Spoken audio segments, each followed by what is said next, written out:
All right, so our second panel is about this democracy thing. And I want to say each of these panels is going to go pretty fast. We're going to try to take a look back at the last year, look forward at the next year, and we're going to do a little bit of focus in each case on kind of lawfare and what we're trying to do in this context. So Quinta, get us started. And for each of these, and this goes for all the panels, people probably know who you are, but give us one sentence of introduction to yourself. Quinta, you know, this is among other things an election year, although it feels like that's still pretty far away. You know, we're less than a year out from the election.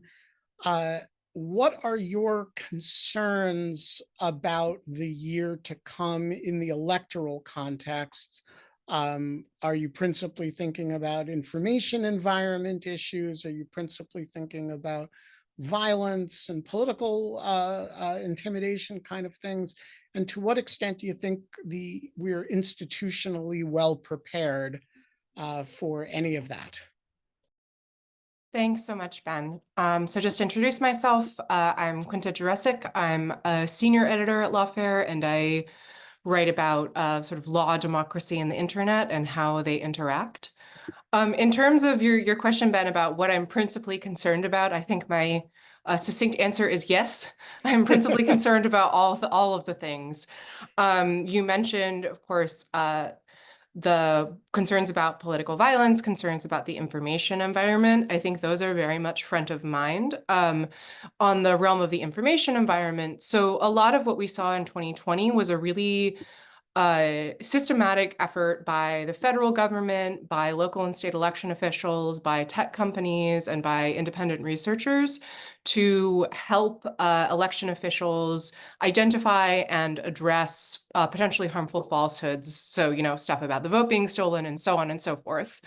That obviously wasn't perfect. We didn't have January 6th, but it worked pretty well on the day of the election. That system is essentially under attack and being dismantled by many Trump backers who see it as, you know, a form of censorship, a democratic effort to steal the election, whatever you want to call it.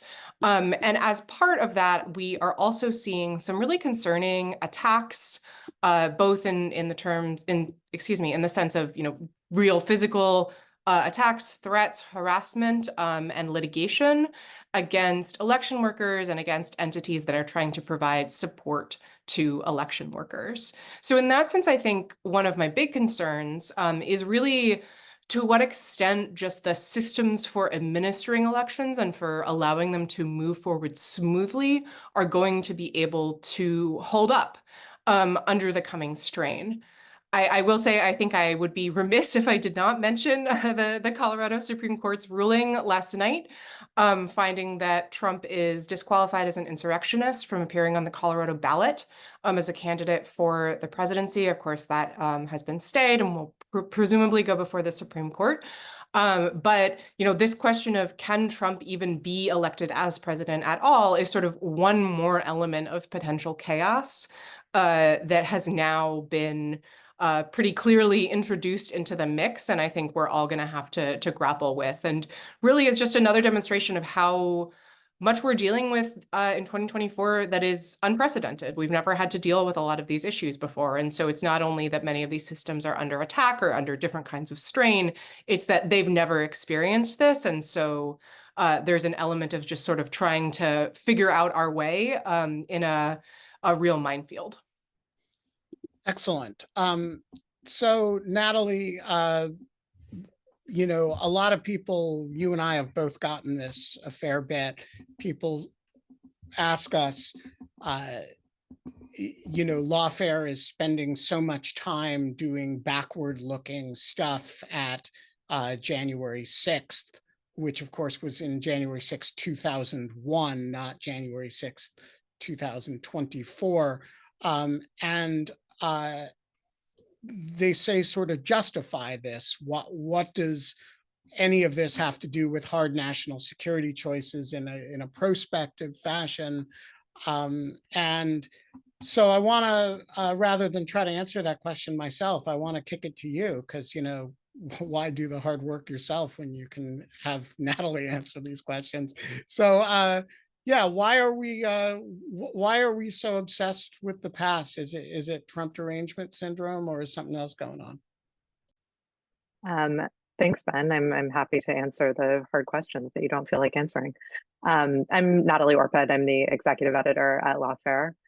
No, it is a great question, and I think as we were talking about earlier, it wouldn't have occurred to any of us a decade ago to say that the top threat to America is internal threats to democracy. So I suppose it's worth saying at the get-go that Lawfare takes the position that democracy is key to who we are. And so threats to democracy are threats to our national security. We Lawfare do not believe that Oregon is secure if we are not fundamentally a democracy. That's who we are. So it's true that we are doing a lot of looking back, although I question the premise to some degree, but we do spend a lot of time on backward looking things, interpreting what's happened, looking at how responses are going now to what happened on January 6th. So as we've talked about, we have done a lot of coverage of the January 6th committee, which was, of course, an investigation of what led up to January 6th, what the causes were. We've done a lot on the criminal prosecutions, which I think Roger will speak about later, of the individuals who are involved in the attack on the Capitol. And we've done a lot of analysis of some of the issues that, for example, that Quinta was talking about in terms of how our information ecosystem may have led to January 6th. That may all seem backward looking, but it is all backward looking in the sense that we are trying to figure out a way to assign accountability for things that have happened that led to this existential threat to our democracy that January 6th is a stand-in term for, but of course there is much more to it than simply that date or simply the attack on the Capitol or even simply the theory that led to the attack itself. So finding accountability is important because that's what will allow us to try to protect against threats going forward. You need to be able to identify what went wrong in order to be able to fix it. So a lot of our work does that. But I will say, we are not only looking at January 6th and the attendant issues. We are also looking at some of these more, let us say, technical or institutional aspects of our democracy and how they have been under threat and what we should do about it. So, we spend a lot of time looking at Congress. We look at separation of powers issues. How healthy are our democratic institutions? We've spent a lot of time looking from various directions, including some that Quinta mentioned, at political violence, at domestic extremism. These are also things that are fundamental threats to our democracy.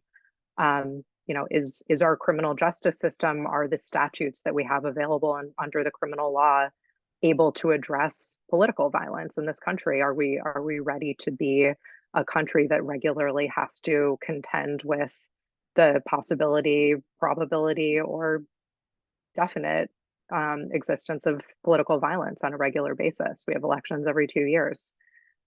We look at a lot of rule of law issues.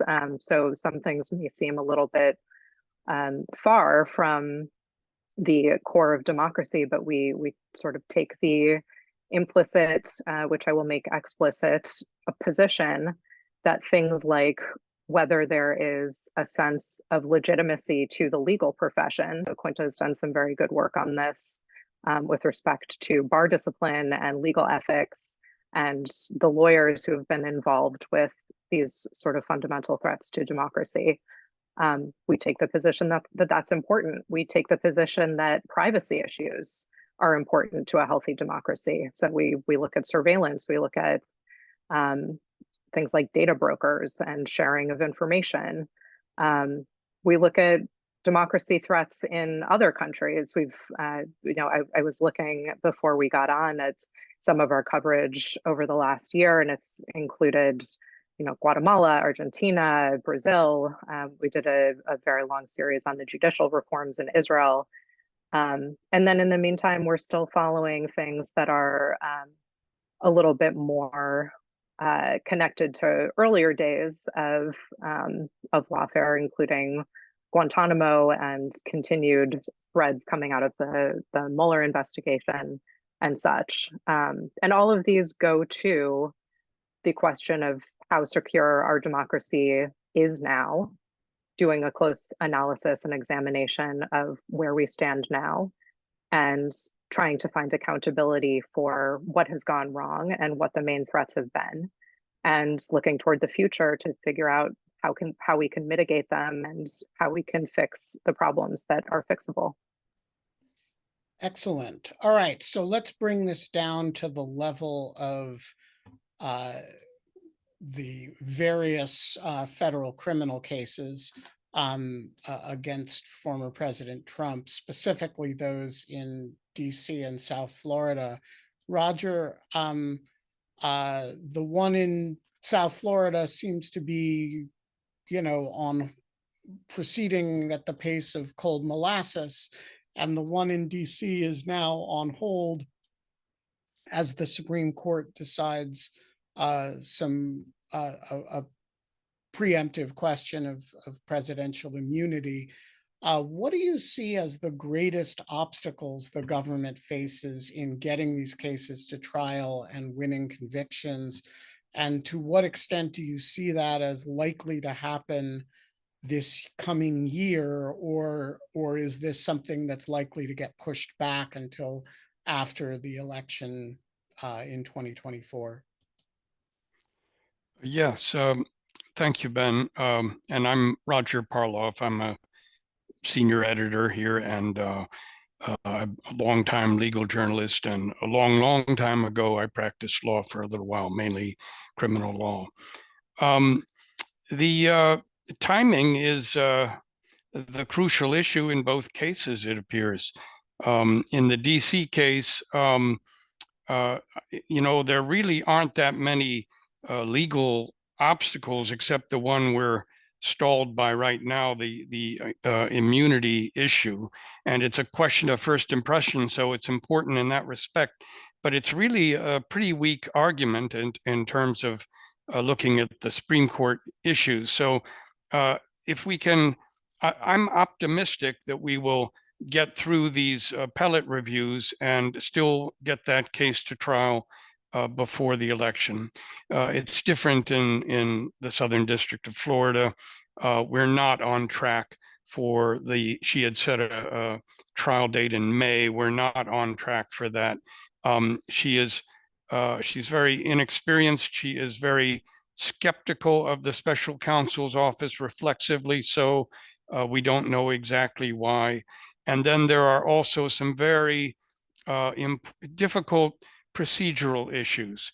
They would not necessarily be difficult because that's the classified, that's the case for willfully retaining classified or national defense information and obstruction of justice.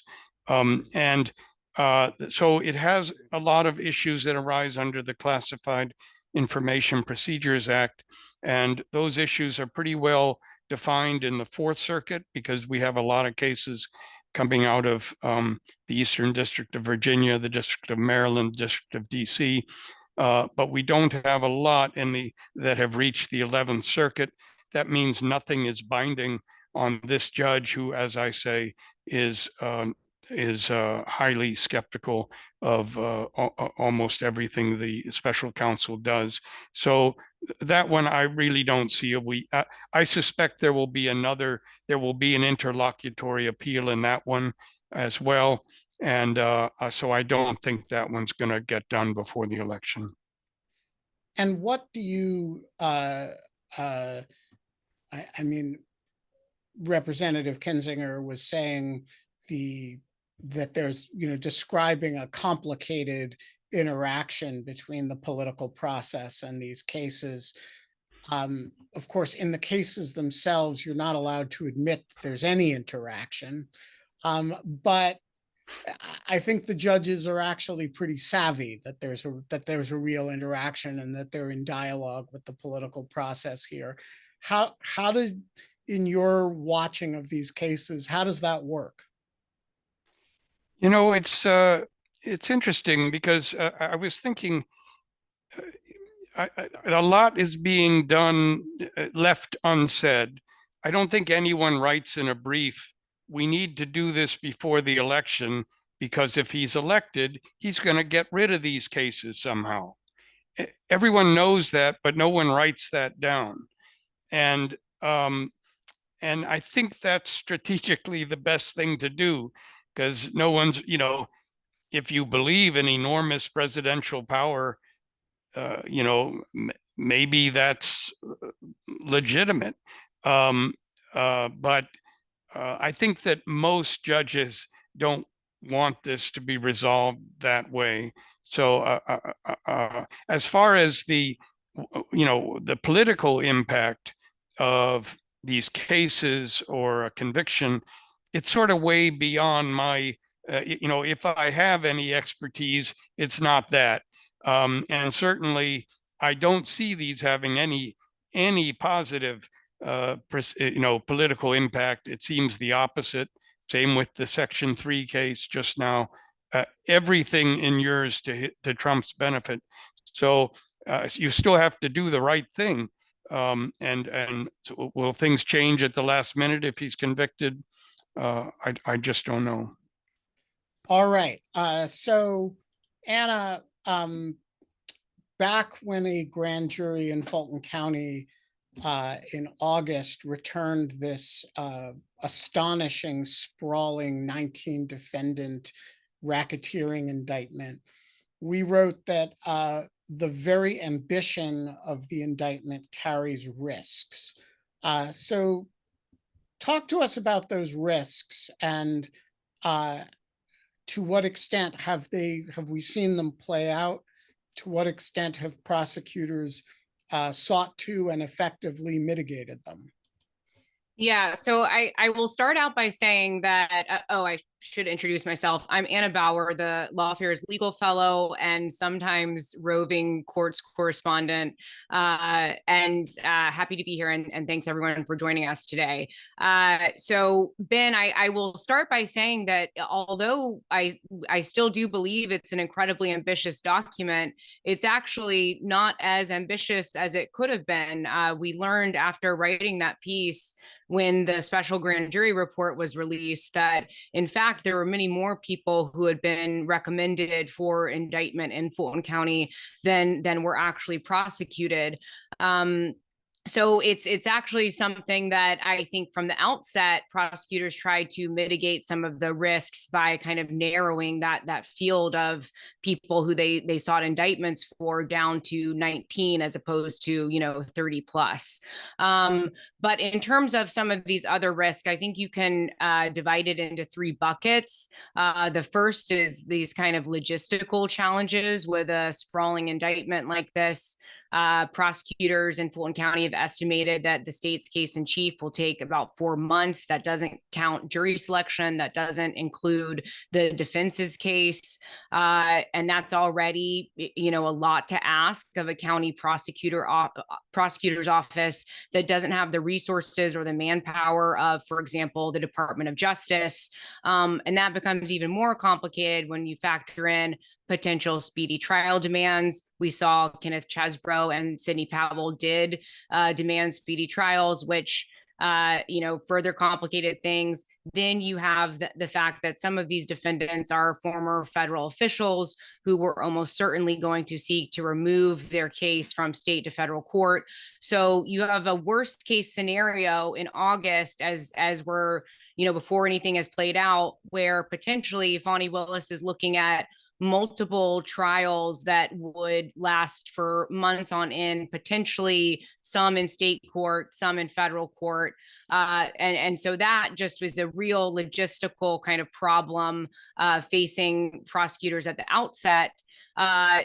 What we've seen so far is that they have effectively managed some of those logistical risks by, for example, being willing to enter some generous plea deals. They did that with Chesbrough and Powell, and then also successfully reached plea deals with 2 other of the co-defendants. I think that all along, it's been expected that Fani Willis's strategy will be what it has been in her previous RICO cases, where she kind of, has a very sprawling indictment that is kind of slowly moves down to a smaller core of people who are at the top.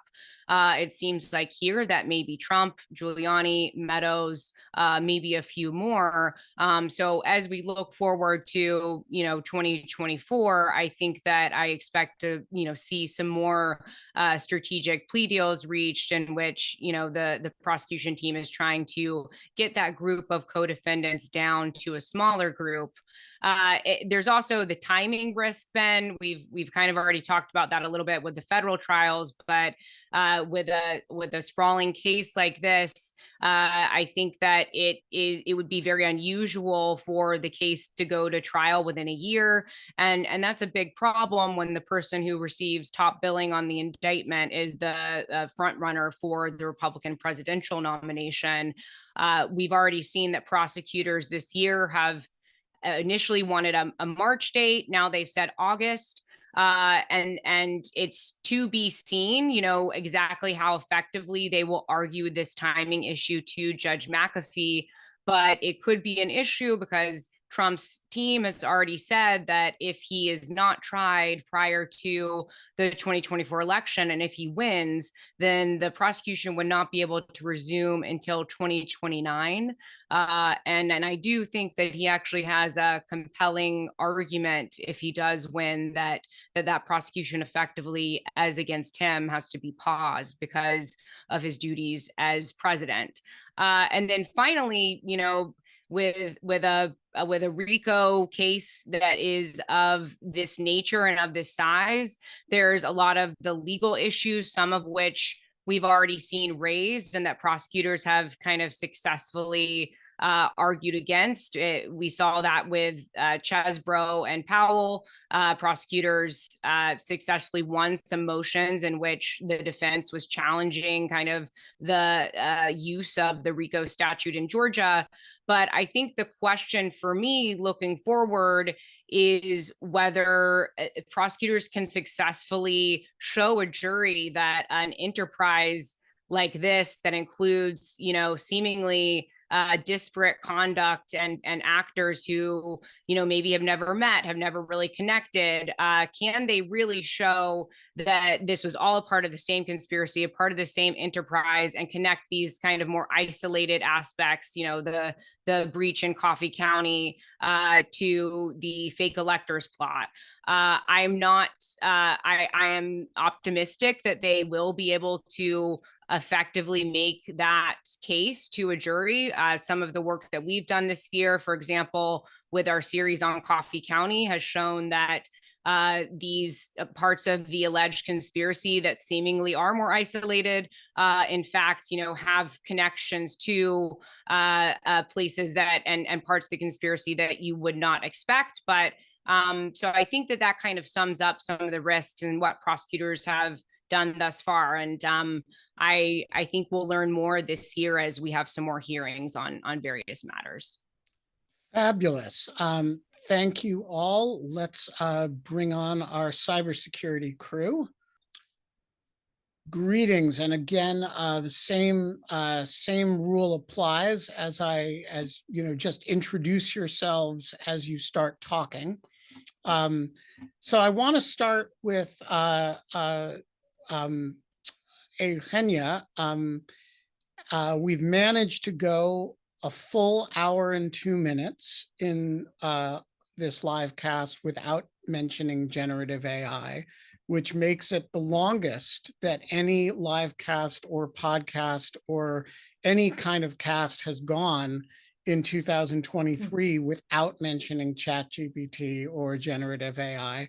But that's going to end now because the advent of generative AI governments around the world have started to look at regulation of AI more seriously. And, so like, let's talk about the more significant initiatives, how much of this is posturing and garbage and noise, and how much of this is serious, and what should we realistically expect over the next few months. Thank you, Ben. Just as a way of a quick introduction, my name is Eugenia Llotri. I'm Lawfare's Fellow in Technology Policy and Law. I have to say I've been surprised as well that we haven't talked about AI yet. I will change that. So as you hinted at, the launch of ChatGPT was a real catalyst for attention on artificial intelligence and how to regulate it. I think fairly quickly there seemed to be an agreement that the question was no longer if this technology should be regulated, but rather how will this technology be regulated? So we've seen a range of initiatives coming from governments around the world and the companies that are developing AI as well. As I was preparing for this, I was looking through some of the work that we've done at Lawfare over the past year on AI, and looking at some of the contributions that we've published, you can clearly see that there is this overarching tension that so many of us are struggling with right now, between how do you harness this technology for its innovation purposes? How do you maintain your edge while at the same time making sure that you're protecting users from harm and the various harms that can come from the deployment of AI? So I think that is why, that explains why we have seen a lot of voluntary guidelines, general guidance about how AI should be developed and how it should be deployed. So I'm not going to really sit here and go through the very, very long list of, all of the different statements, all of the different positions from all the different actors when it comes to AI regulation. And instead, I want to focus on two of what I think are some of the most comprehensive initiatives. One was the executive order on AI that was issued by President Biden at the end of October. And the other one is the recent announcement that the European Council and the European Parliament have reached a provisional agreement on the proposal on harmonized rules on AI. And the reason I focus on those is not only because they are both very ambitious and comprehensive, but also because they set the stage for a lot of the work that is yet to come and some of the issues that we're going to have to be, to continue to look forward to in the coming year. So if we look at the American executive order, it kicks off a lot more studies and guidance to better understand the implications of AI on a variety of issues, for example. And we can expect the results of some of this work to start surfacing next year. And similarly, now that there is this agreement in the EU, even if we don't have the full text yet, even if it will only enter into force in 2 years, I think it's relevant to point out that the work of figuring out the implementation of the policy actually begins now. So we can, I think, hope for a discussion about AI regulation in the coming year that is a little bit more grounded on these policies that are actually coming out and that will need to be implemented. And I'm just going to wrap this up by saying that a looming question that remains, at least for me, is what will be the usefulness of these policies? Not just whether they're the right decision, but also how are they adjusting to a technology that is rapidly changing? So when we look, for example, at what happened to the Europeans who had been discussing the AI Act since 2021, and then this year were kind of caught by surprise by ChatGPT and had to include that, I think a question that we need to ask ourselves is, how do you future-proof these policies that are taking so long? Clearly, the difference of pace between regulation and the technology is going to remain a challenge. So that's something that I will look forward to in the coming year. And I'm going to leave it at that for now. Excellent, thank you. All right, so Paul, you know, we got a national security strategy this past year, and of course, everybody reacted to it like it was like a big clump of paper going thump on a table, and the Biden administration said, no, no, no, it's really important. And people sort of said, yeah, but it sounds like a big clump of paper going thunk on a table. And we also got, more interestingly, I think, the first iteration of a set of implementation plans for it. So how big a deal is this? Is it like something we should all be spending our time thinking about, or is it another administration saying cybersecurity is really important? Here's a big, you know, clump of aspirational paper going thunk on the table. And to the extent that it's more than that, what are some of the developments in those documents, particularly compared to prior versions, that actually seem substantial and important rather than just thunky? So thanks for that, Ben. Paul Rosenzweig. I'm a contributing editor here at Lawfare, and happy to be joining you with this year-end review. I think you're right, Ben, that very often strategies are nothing more than big thunks of paper. You know, some of them are more so. The quadrennial defense review often changes and pivots defense direction quite a bit.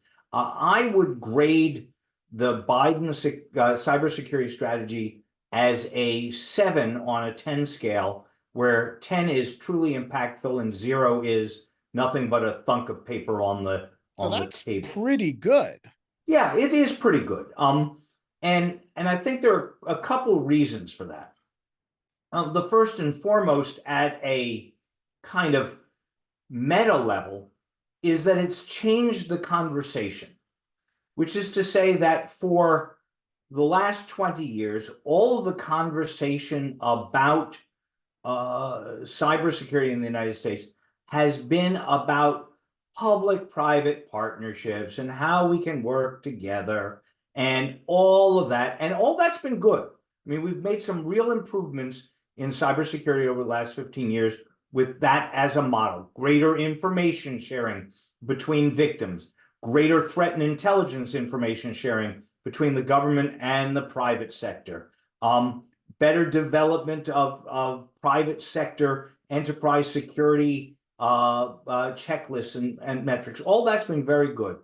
What has changed significantly, I think, in the new strategy is the recognition that, you know, voluntary public-private partnerships have gotten us about as far as we can go, that we can no longer rely exclusively on people's goodwill and self-interest to get us to the last bit. And the further recognition that where we are right now remains, you know, simply untenable, that far too much of our national economy and national security is dependent upon cyber infrastructure that is fundamentally weak. Emblematic of that are, I think, two pillars, I would call them, of the Biden cybersecurity strategy. The first is that government itself has to do more to protect American cyber infrastructure. This leans into a whole host of policies ranging from more aggressive use of U.S. Cyber Command for disruption of enemy activities to greater use of economic provision limiting foreign trade, for example, CHIPS Act sort of thing, keeping the hardware parts of the technology from China, who is perceived as a peer opponent. So item one on this is government kind of stepping out and being more aggressive, and you can actually see that in some of the ways in which Cyber Command, for example, has been deployed in the last year and is talking about deploying itself in the coming years. The other side of it is that if the private sector won't do more on its own, we're going to have to push them to do that. And two aspects of that are in the strategy are, first, a call to all of the sector-specific agencies to more or less start trotting out their existing regulatory authorities more aggressively, to start putting in first standards and then regulatory mandates possibly for cybersecurity improvements. We've seen a lot of that recently. The SEC, for example, has been trialing a whole new set of cybersecurity limitations. There was a somewhat failed but nonetheless significant attempt to regulate the cybersecurity pipelines post the Colonial Pipeline fiasco. And then the last piece of that is the administration's call for the initiation of a liability regime for software that isn't up to snuff. That, as you know, and as listeners of Lawfare know, is the subject of a new kind of large-scale project that we're working on Lawfare called Security by Design, to try and explore what that means. But the reason we're doing a project on is because it's really, I think, a relatively aggressive and transformative proposal. Whether it comes to fruition or not, we'll see. But one of the reasons I give this whole thing a 7 is that it didn't just land with a thunk. It landed in the pond, and we're seeing lots of ripples outbound from the strategy itself, that have, some of which have yet to reach shore. And I'm going to get lost in the metaphor in a minute, but it's more impactful than most of these. Excellent. All right. So speaking of impacts that never seem to arrive, every year we begin the year with this is the year we're going to have data privacy legislation in the United States. And so, Justin Sherman, is this the year, 2024, that we're going to have data privacy legislation? And if so, will it be because of the shocking stories that you have been writing in Lawfare about data brokers? This is like when people make New Year's resolutions that just do not come through and do it again and again. Yeah, I mean, so an interesting year for data privacy, right? Because we have a new Congress this past year, right?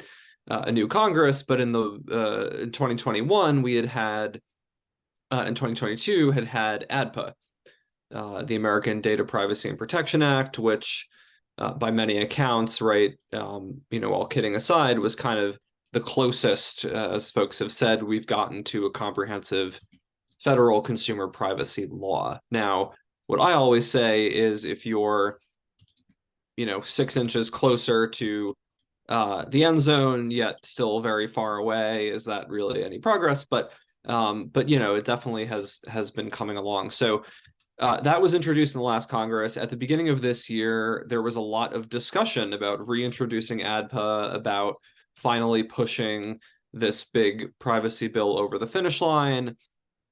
Congress had a number of hearings in the beginning of the year talking about privacy, banging on scams and data brokers and this and that.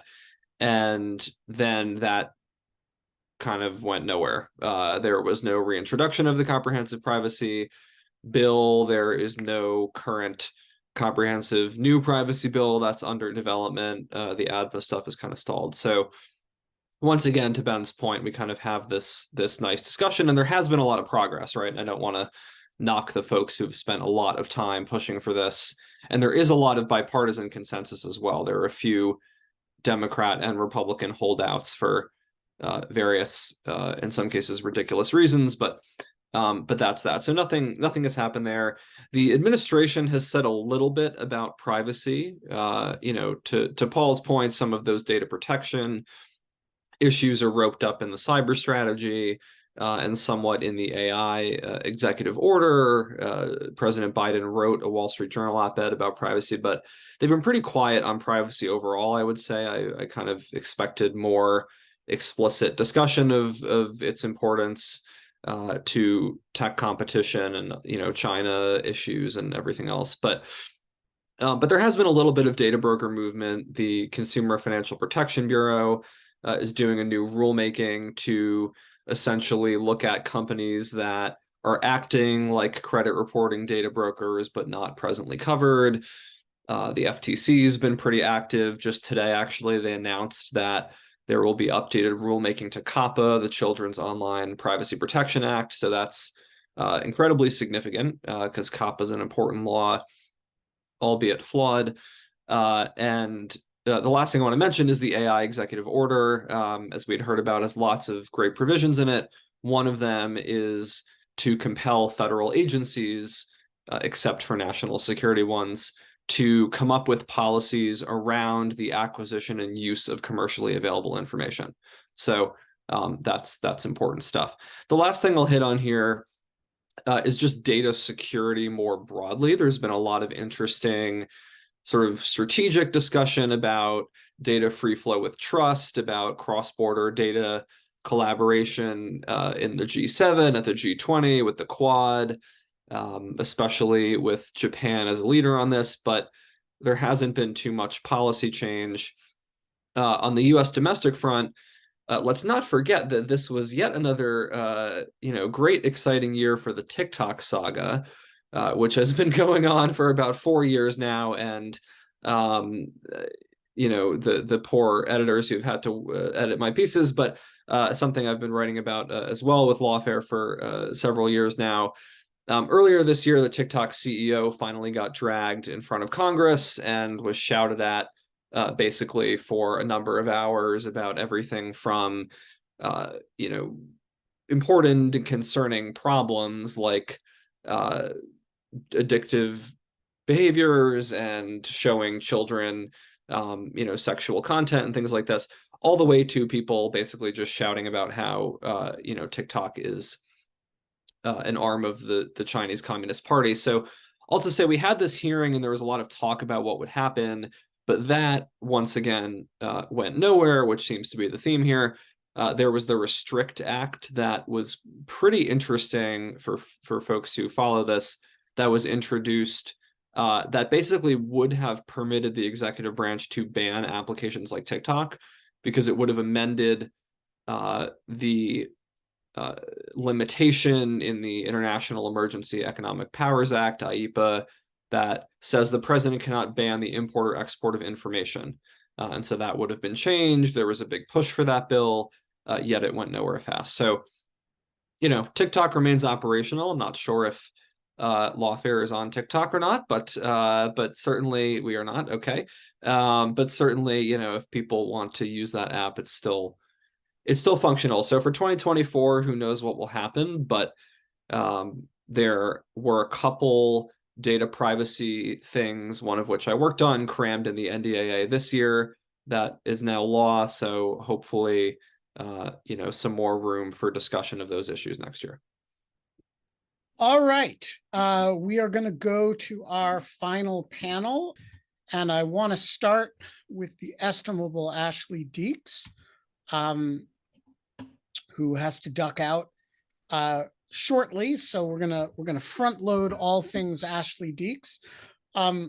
Ashley, so this is our foreign policy panel, and Ashley, first of all, introduce yourself for those who don't know you, but then give us a sense about the area of emerging technologies in battlefields and why you're thinking about that these days.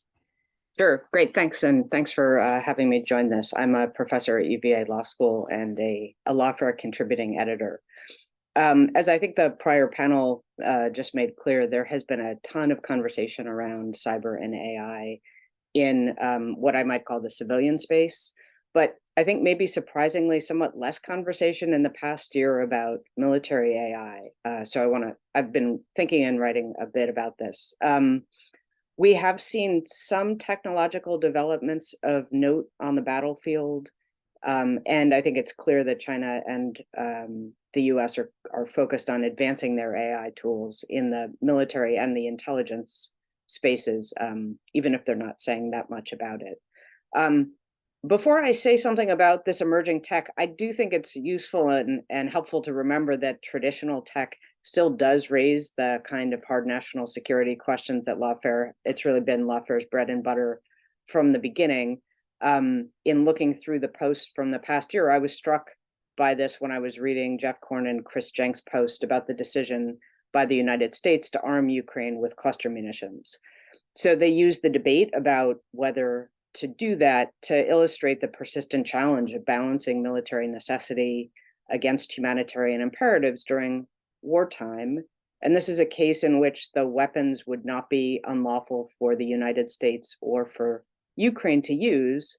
And commentators on the site think that they would be highly effective, but it's clear that they raise important issues of collateral damage and the constant care obligation that states have to mitigate civilian risk. So that just seemed like a classic battlefield issue that I thought I would just foot stomp.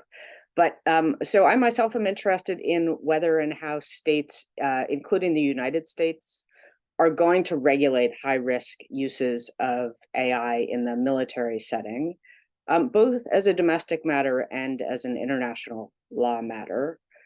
And of course, the regulation of military and intelligence activities in the US system often happens after something emerges as a problem rather than in advance. But I'm trying to do some work to think about getting ahead of that. So one sign that Congress itself is actually thinking about the possibility of regulating certain uses of AI has arisen in the nuclear context, where some members of Congress put out a draft bill a couple of months ago that would prevent the president from spending money to use autonomous weapon systems in the nuclear command and control system that are not subject to meaningful human control. Now, the executive's policy currently does require human control over nuclear decision-making, but this is a case where Congress may want to embed this into law. So Matt Waxman and I examined some of the constitutional arguments for and against building such a system or having Congress legislate this. And the executive, as we know, often asserts that the president has exclusive power to control tactics, including whether and how to use weapons. And so we thought about ways in which the executive might critique Congress's move here and how the Congress could put itself on stronger ground if it adjusted how it tried to do this legislation. And we also thought about whether the use of autonomy in a nuclear command and control system could actually be considered a presidential delegation of authority, and whether Congress can limit the president's ability to delegate decision-making in this setting. So once I'd been thinking about the domestic nuclear launch setting, I also then explored the international side of autonomy in nuclear launches in the wake of President Biden's meeting with President Xi in November. There was some advanced press suggesting that the two sides might try to reach a non-binding agreement to keep autonomy, AI, out of nuclear command and control.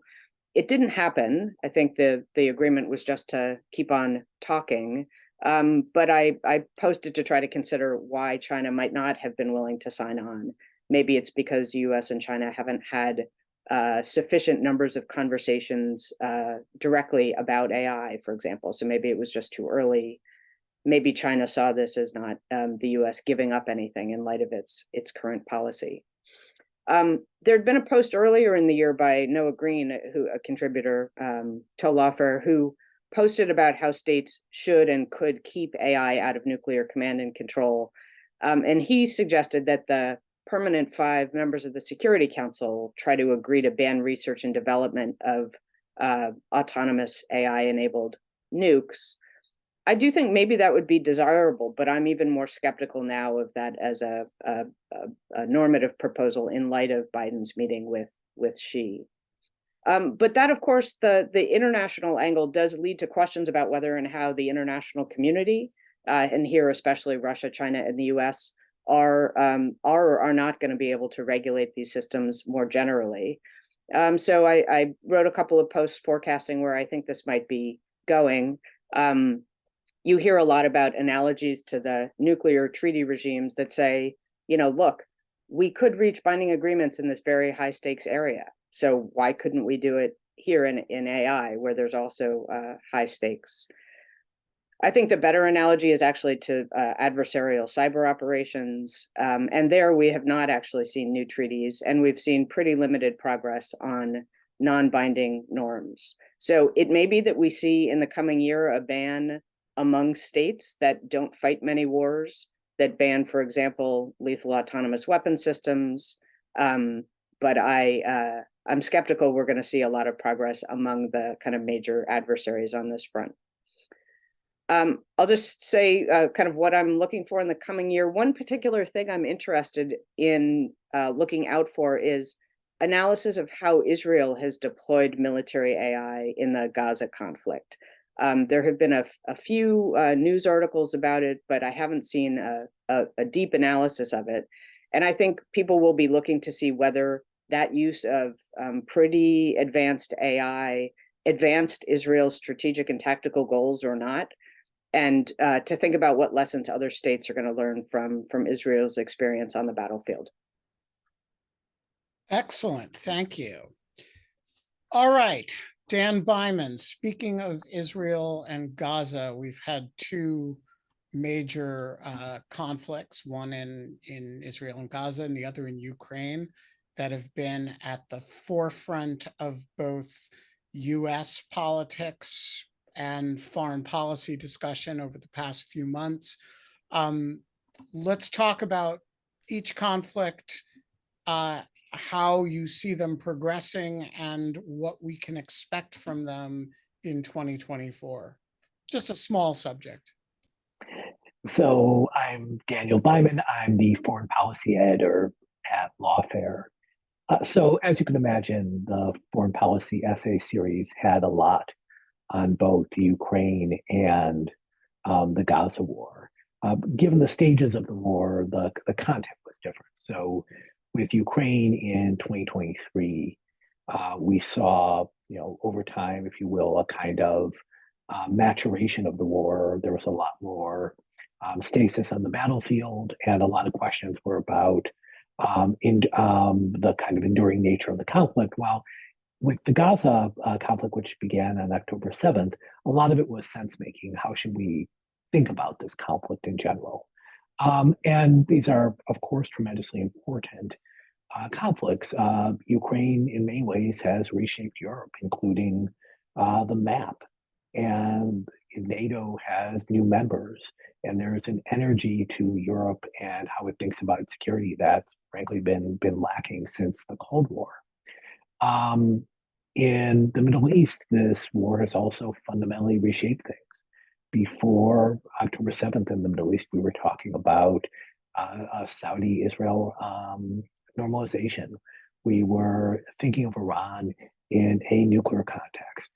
Now it's much more back to how many people saw the Middle East 40 years ago, with Israel and its conflicts with neighbors at the center.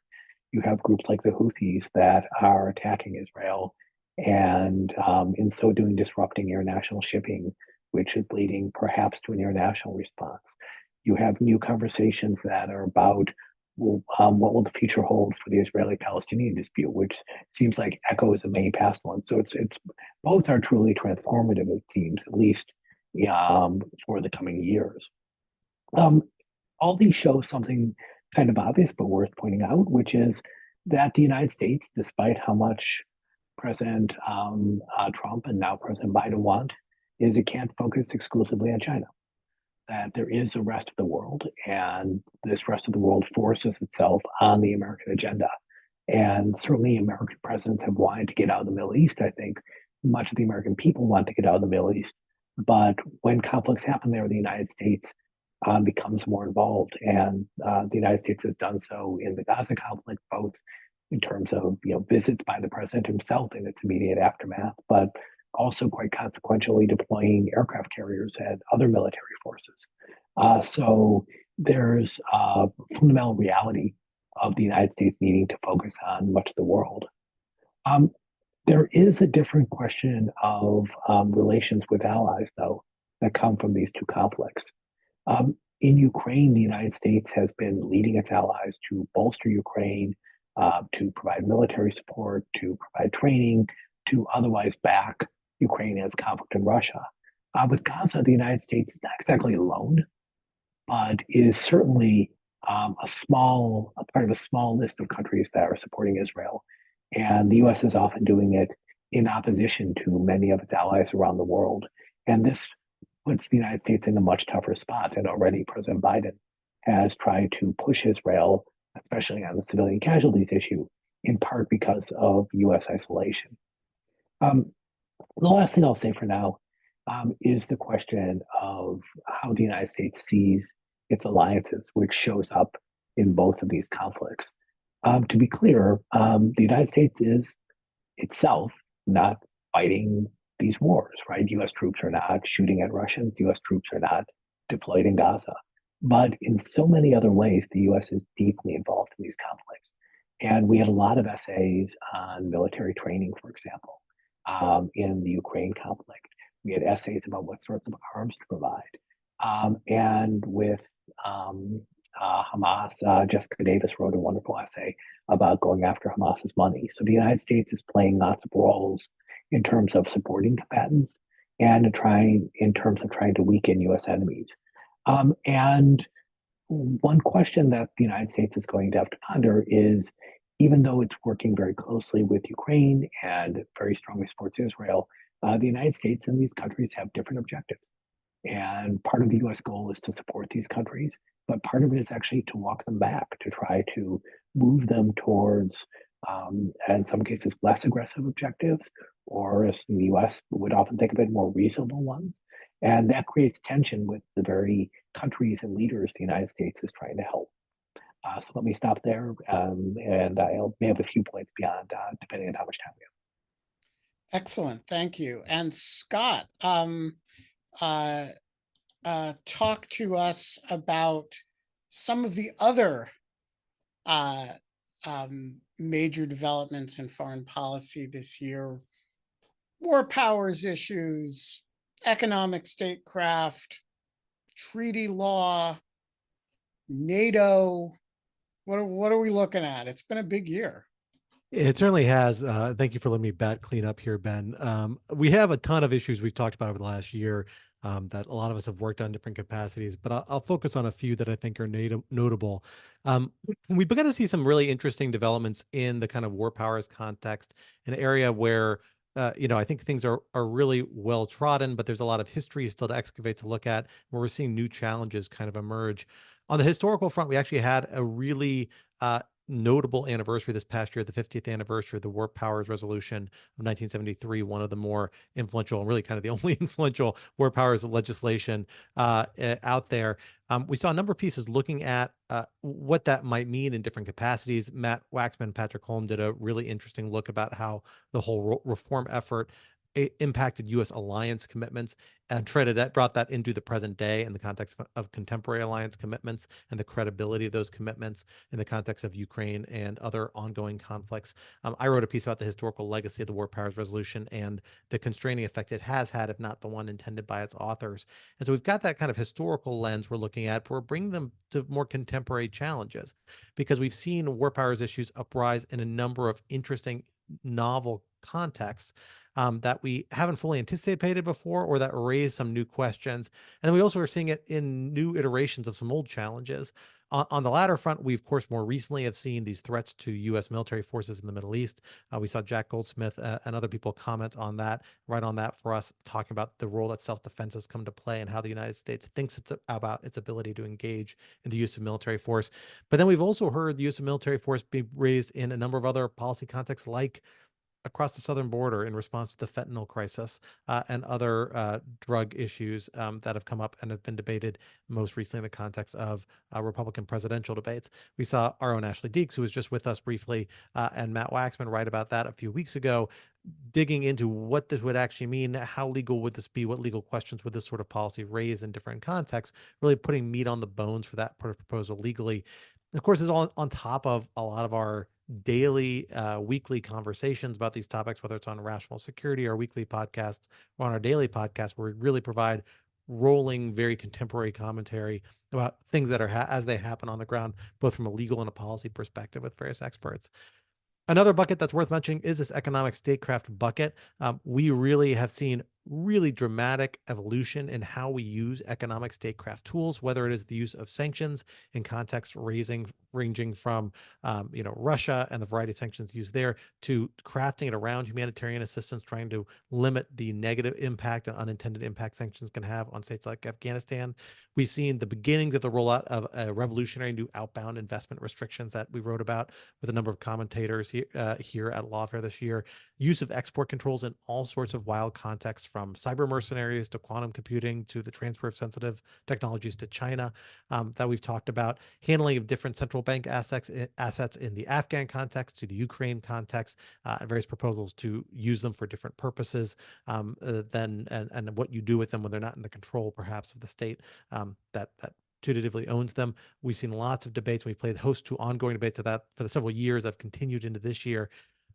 And then most notably, or not most notably, but a particularly notable development I'll note is that we started a new series in our podcast that I'll flag, primarily led, although I co-hosted, but primarily led with our contributing editor, Brandon Van Grack, Morrison and Forrester, where we sit down with senior U.S. officials to talk over these economic statecraft policies. We've already spoken to assistant secretaries at the Treasury Department, at the Commerce Department, really digging into and understanding the granular day-to-day work these departments are doing in using these revolutionary new economic tools to advance U.S. foreign policy.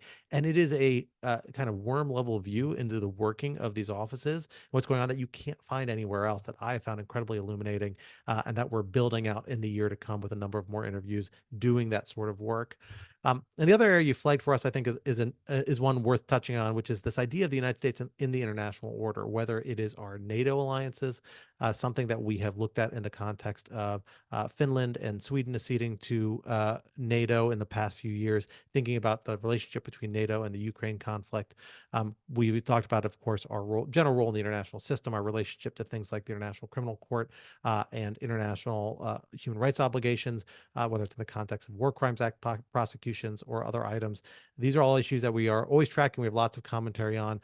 But one thing we did see notable this year, which I'll flag as a little bit of our own log rolling, we actually saw is something that doesn't happen every day.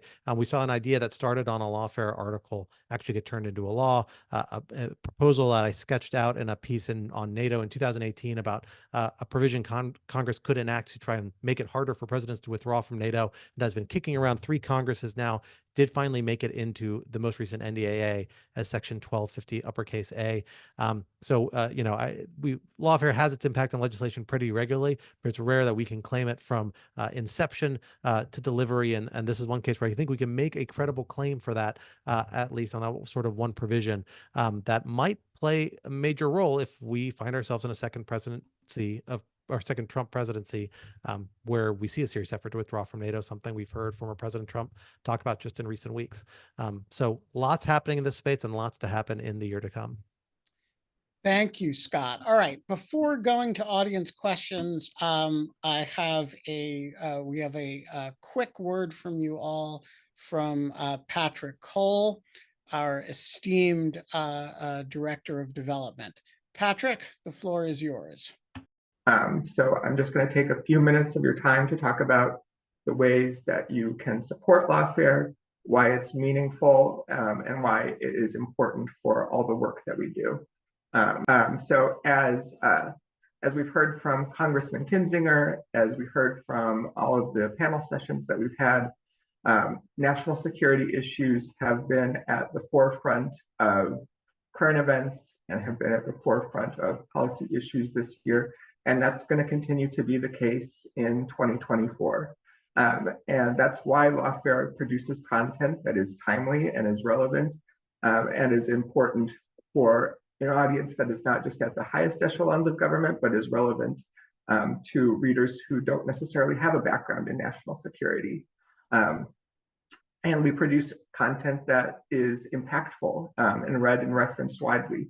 And I've provided a few examples here. So our own Scott Anderson, who you heard from earlier, he put out a proposal in 2018 to prevent the president from being able to unilaterally withdraw from NATO. He published that on Lawfare. And we saw a similar element of that in the recently passed National Defense Authorization Act. We also saw Jen Easterly, the Secretary of CISA, tweet out one of Lawfare's pieces around whether or not AI can self-regulate. And then we saw The Economist mention Lawfare's tracker on Section 3. So we're seeing Lawfare being mentioned and quoted at a high level, and we're seeing it being tracked and mentioned within the media ecosystem. And then more broadly, we're seeing that Lawfare gets about 2 million downloads from its family of podcasts. Our published content on the website has about 500,000 views per month. And then, really, we're not necessarily an insular DC organization that only gets, its readership and its viewership from inside the Beltway. Like many of you that are on the Zoom, our readers come from places like Texas, from Florida, from California, from New York, and even outside the US from around the world. And they come, and that some of them have a background in national security, and some of them just want to know how national security issues are going to impact their daily lives.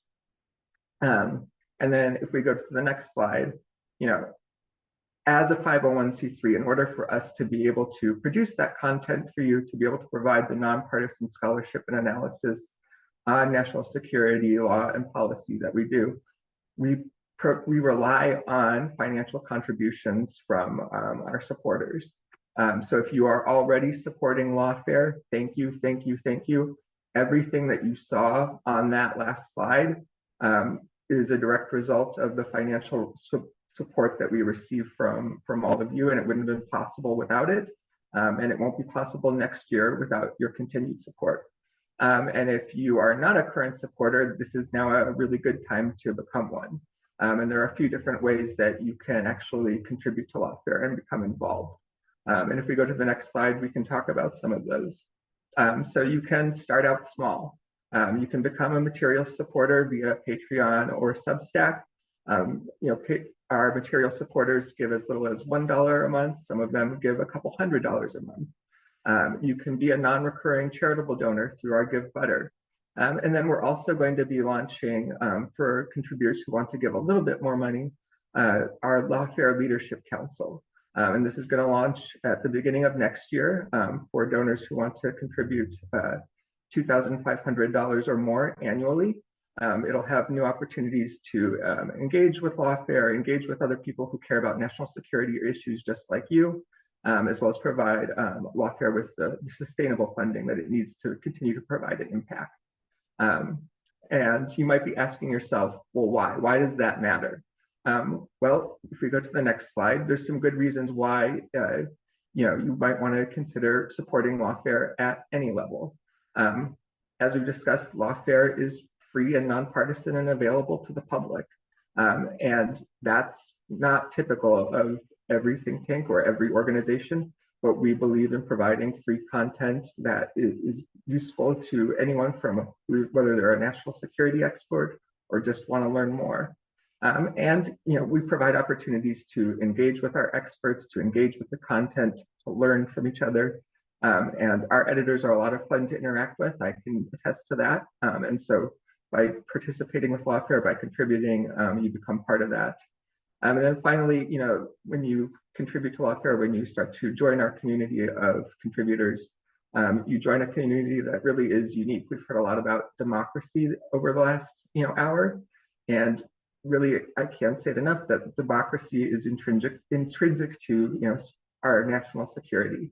And you join a community that really believes we need a citizenry that is engaged, and a government that relies on the type of rigorous analysis and innovative thinking that Lawfare produces.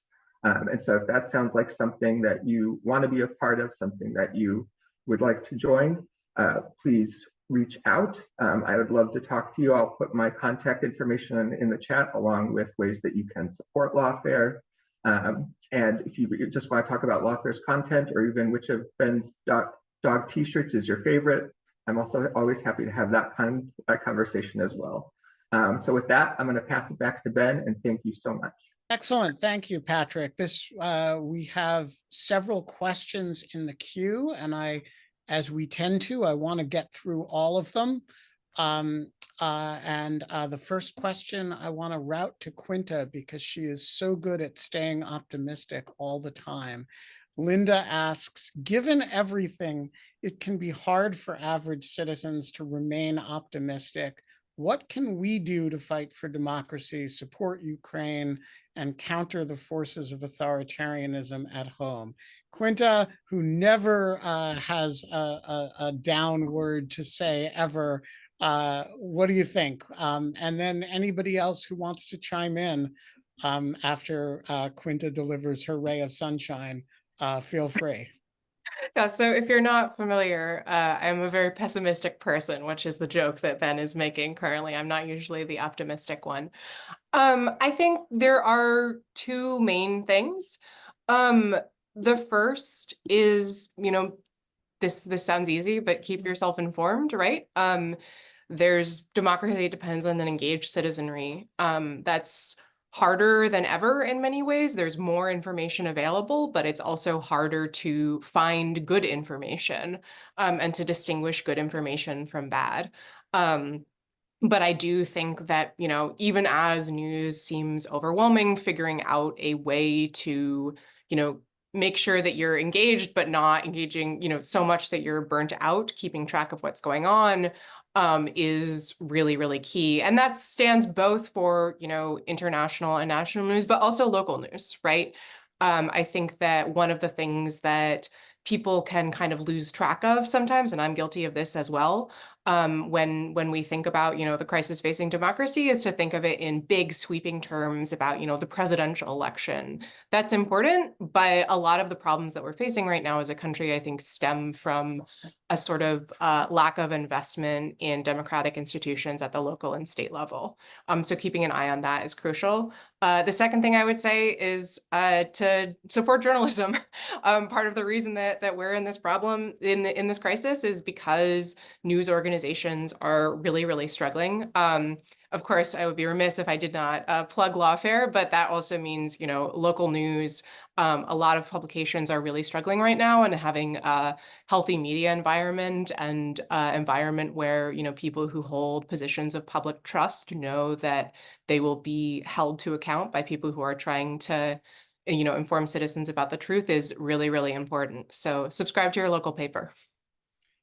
Anybody have any other staying optimistic, either domestically or internationally, thoughts? I'll just say, having thought a lot about democracy recently, there are things that we can do to just keep the building blocks of democracy healthy and going. And, one of the things that I've been really alarmed by is the mass exodus of volunteers who are working on elections, just poll workers. Volunteer to be a poll worker. It's not a glamorous job, but the people who are experts and have been manning those ranks for years and years, a lot are leaving because they're afraid. So I think it's worth looking at the more technical aspects and the more institutional, boring things about democracy. That that's the only thing. Those are the only things that are standing between us and fascism. Not to be overly dramatic. Oh wait, we were supposed to be optimistic. But I think that's one small concrete. Doesn't seem like it's gonna, make a dent in the bigger problems, but I think it does add up. Antti Ruokonen, you have a pair of questions. Yes, good evening and thank you. So first of all, the Estonian MOD recently published a discussion paper titled "Setting Transatlantic Defense Up for Success, a Military Strategy for Ukraine's Victory and Russia's Defeat." Why do you think formulating and communicating a clear strategy for Ukraine's victory and the steps to get there are so difficult for US and NATO? Would you like me to go ahead with the second one as well? No, hold on. Let's address that one first. So first of all, on this piece, I have asked former President Ilves of Estonia to write a piece for us about this Ministry of Defense report. So we may have interesting things to say about it on Lawfare in the coming days and weeks. Scott, do you have thoughts on Anti's question? Why people other than the Estonians have such trouble formulating strategic thoughts on this? It's a fair question. Look, I mean, I don't think there's a lack of strategic thoughts about ways that might benefit or approach how to do this conflict. I think people have trouble sometimes committing to one particular approach. We're saying here's the national strategy. And that's in part because it's a complicated, fluid situation, and in part because the domestic constraints are substantial, as we're seeing in the debate over Ukrainian assistance.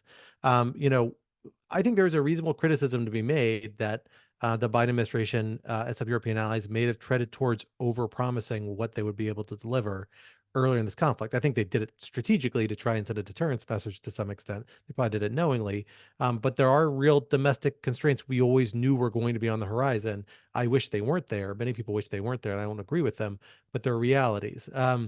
And so the margins of what you're going to be able to accomplish and what you can get through are always going to be very slim. And that makes strategic planning really difficult.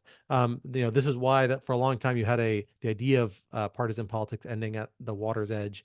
It was a little more of an idea than a reality, but more of a reality than it is now. That's why it was important. It allowed you to steer longer term foreign policy decisions because you had more bipartisan consensus around it. When you lack that, which we do right now, it makes it really difficult to do those things. Rebuilding that consensus is important. I think that's why it's important you have voices in both parties taking up that mantle and fighting for it. And we have to bear in mind that, that policy is still the clear consensus of a majority of both parties in Congress. It is being, held out by a fairly insular group in one chamber that is really driving a lot of the policy in this area, but they have kind of disproportionate voice. I think you have to keep fighting that political fight, get what progress you can, get through there, but it does make that long-term strategic planning very difficult. I just think that's a reality of this sort of conflict that we have to be able to live with. Doesn't mean you can't win it. Doesn't mean it's not worth fighting, but it is a reality you have to acknowledge. Antti, your second question. Yes, thank you. So Russia sees itself at war with the collective West and is mobilizing its defense industries accordingly. What would it take for the US and its European allies to finally wake up to this reality and become the arsenal of democracy that Ukraine and indeed Europe itself needs to win the war and also deter future aggression? Thank you. So I'll take a stab at this one myself. So first of all, I think there's two problems that you've identified. One is the political will, and the second, and these are different problems. And the second is, having the defense industrial base to support the political will. And these are not the same problem.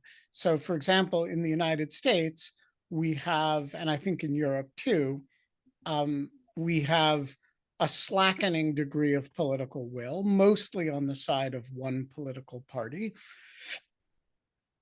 But as Scott says, that part of that party wields disproportionate political influence. But at the same time, you also have a long period of these defense industry plants that have just not been producing at the level that it requires to backfill large number of arms caches and when we're giving a lot of stuff to Ukraine. I do think those problems are different. The answer to one of them is to rebuild American industrial capacity, and for Europe to rebuild European industrial capacity, and specifically in the defense sector, and to annoy a lot of people, many of them on the political left, who do not like the defense industries. If you want to successfully help Ukraine fight wars so that we don't have to, you got to have the defense industrial base to support it. By the way, this is super good Keynesian economics in the sense that what you're actually doing when you're arming Ukraine is you're giving them stuff that, from US or Western military armaments that we are then replacing with more modern armaments. You're not actually manufacturing, except for some artillery stuff, you're not really manufacturing it for them. You're managing it to replace stuff you're giving them. So it's a good program in modernization for Western militaries, and it's very good for domestic jobs. It's had a measurable impact on the US economy this past year. A lot of people don't like it. I don't care. That's the one side of it. The other side of it is the more difficult problem, honestly. It's just the slackening of the political will. And ironically, this has not occurred on the side of the left, which doesn't like the military buildups but stuff. It's occurred on the right, which loves defense spending. They just don't like Ukraine. And so, you really have this. It's quite paradoxical. It's very frustrating for those of us who, really don't care who we have to do business with in order to keep Ukraine fighting, but, really, really don't want, as Adam Kinzinger said earlier, to sell out the Ukrainians, after we sold out the Afghans, after, just don't want to do that again. It's very, very frustrating, but I do think it's two separate problems and we have to keep them straight, keep them separate. What will it take to do the second one? Look, some people have to lose and some people have to win political fights. It's just that simple. All right, Josh asks, any thoughts from anyone about whether or not Mark Meadows is cooperating, whatever that might mean, with Jack Smith? Roger and Anna, do either of you have thoughts about Mark Meadows's cooperation, whatever that might mean? Well, the last I heard, and maybe Anna has more information on this than I do, but the last I heard, it sounded like he had been given something that sounded like use immunity, and had either testified before the grand jury or spoken to Jack Smith under those circumstances. I haven't heard anything beyond that. But that, that would be important, both in terms of locking him in on, and it sounded like it was helpful information.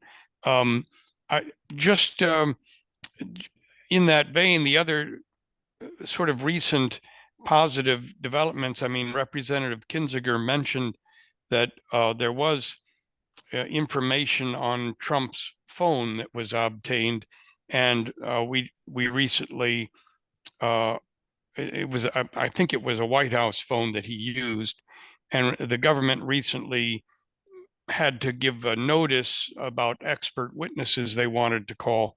One will be an expert who will testify about what they found on the White House phone that Trump used, which apps were open, what images he was seeing on Twitter and elsewhere in the lead up to January 6th and on January 6th itself, as well as the phone of another person they called Individual One.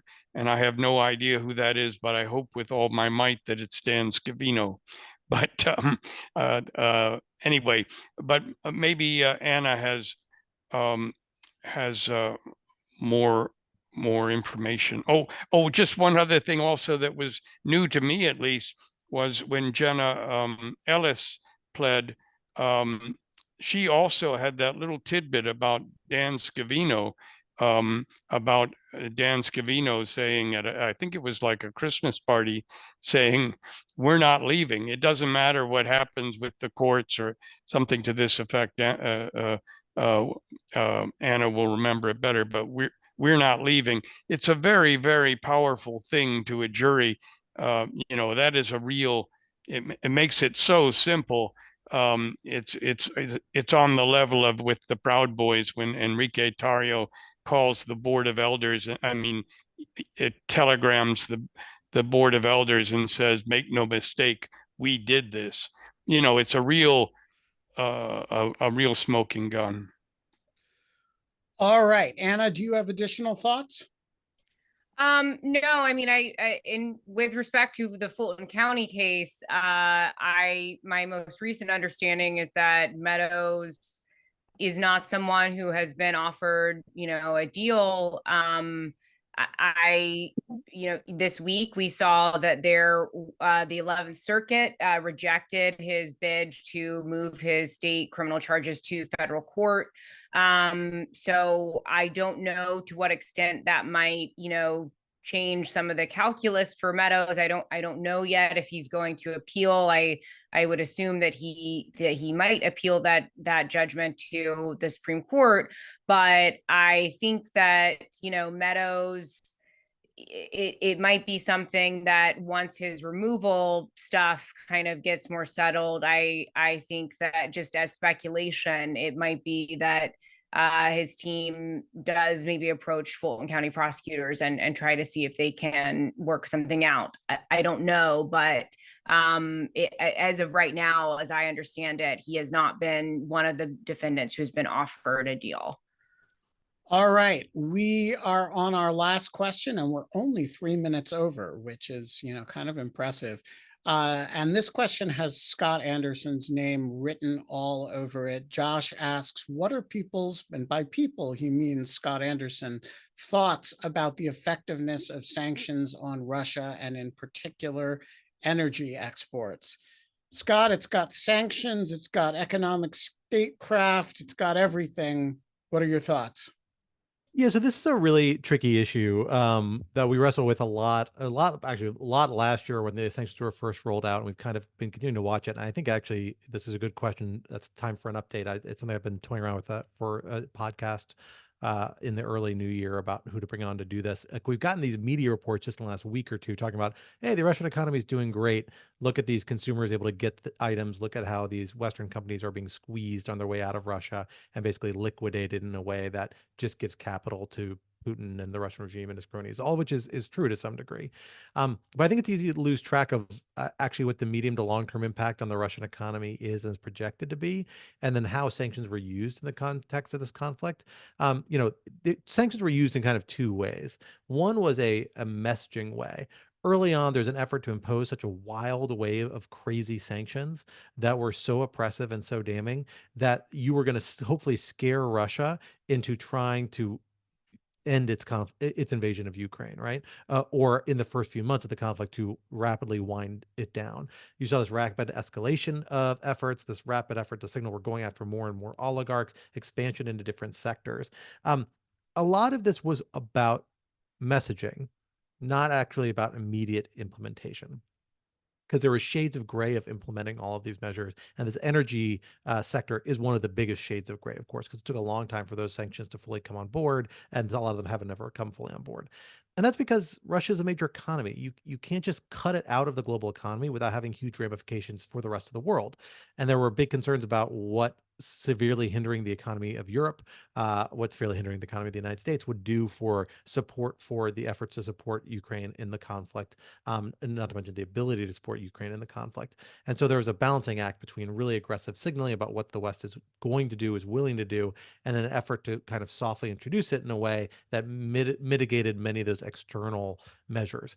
On top of that, you had Russia just really well insulated and in a position with substantial foreign currency reserves built up, because it anticipated something like this happening for the prior at least 8 years since it seized Crimea, because that is how the West responded to Crimea in a very small way. And if they're going to do something more dramatic, the West is probably going to do something very similar in a bigger way.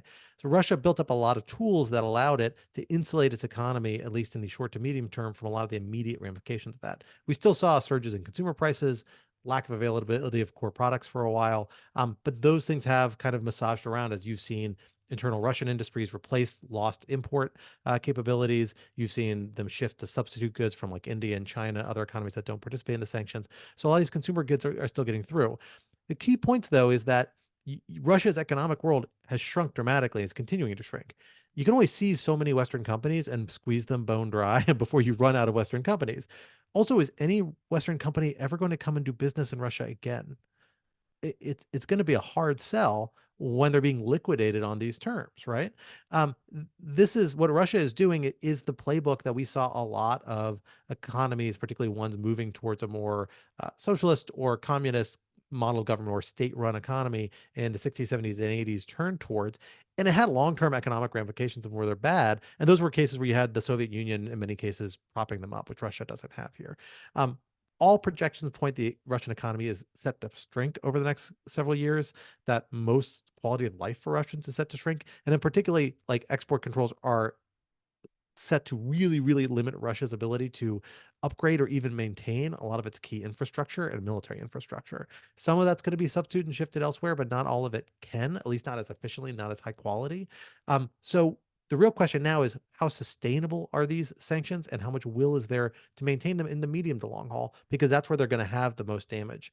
That's where Russia is really going to be seriously impeded in the longer term. But it's a multi-year endeavor, not a 1 to 1.5 year endeavor, which is the only window we're seeing now. You still see changes in that period, but those are the ones where Russia's best positioned to insulate itself against. The real story is going to be written in the course of 5 to 10 years. We are going to leave it there. From all of us at Lawfare, wishing you the happiest of holidays and best of New Year's. And we will see you next year